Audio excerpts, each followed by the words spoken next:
Mga kababayan, ma'am sir, this is Jam, the Filipino channel. Ang inyong pong lingkod. So today is January 21, 20 at 26.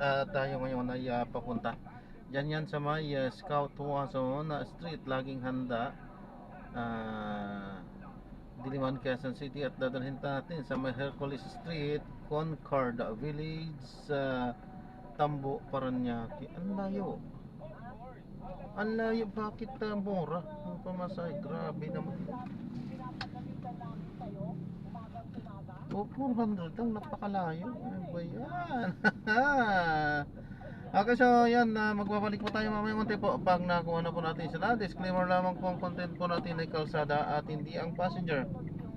Kaya nga naman, sakali man po na may marinig kayo mga pangalan ng lugar, pangalan ng tao, pangalan ng organizations, government o private man yan, ay wala pong kinalaman ng channel nito at wala pong pinapatungkulan. Lahat po ng pinag-uusapan dito ay pawang dito lamang po yan sa loob at wala pong pinapatungkulan sa labas. Okay po, magbabalik po tayo mamaya konti pag nakuha na po natin itong ating susunod na mission.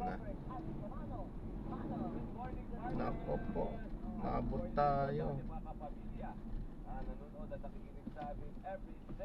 Okay, makinig mo tayo ng mga nagbabagang balita at mga talakayan habang tayo papunta doon sa ating pick-up area. Mabuhay ang PCO. Idong David. Oo nga, nandun si Idong David. Kaya naman tayo kapag Hindi siya naman, hinahanapan ko kasi ng mas unang daanan to.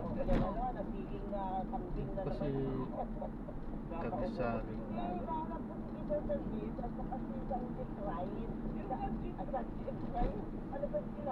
Madalas din po ba kayong biyahe sa Paranaque? Nagbiyahe ako dyan. Hindi ko lang kasi kabisado yung yung core na yun. Bagong survey tungkol doon sa poverty. Ang tawag ko kanina pa din. Self-rated poverty. Yun, self-rated poverty. Ang ibig sabihin lang po nun, bumaba daw ang yung survey ang mga tao na nagsasabi sila ang mahirap. Eh, paano nangyari yun? Pero, bago yan. Dahil dyan, partner, ilang oras po kayo namamasahe sa isang araw? Ay, ano po yun ma'am eh.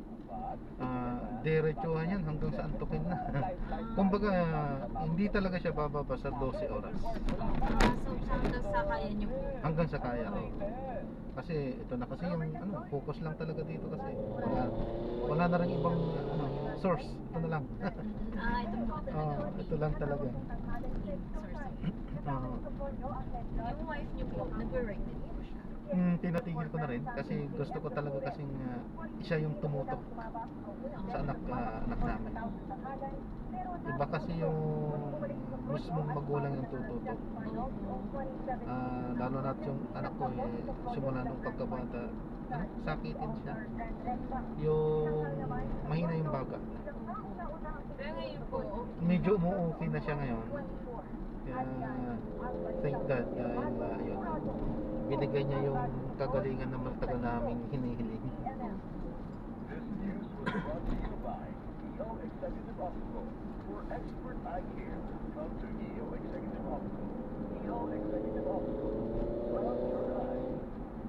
Nasubukan yung na-hospital dun sa or nagpa-check up sa Saudi? ano ba yan? Nasubukan yung nagpa-check up doon? Opo, kasi before po, yung maganda po yung company ng mom ko, parang nasa government na clinic po siya. Government, basic nag-aaral po siya, nag-work po siya sa parang university. Tapos, government university po siya. So, lahat po ng dependents niya,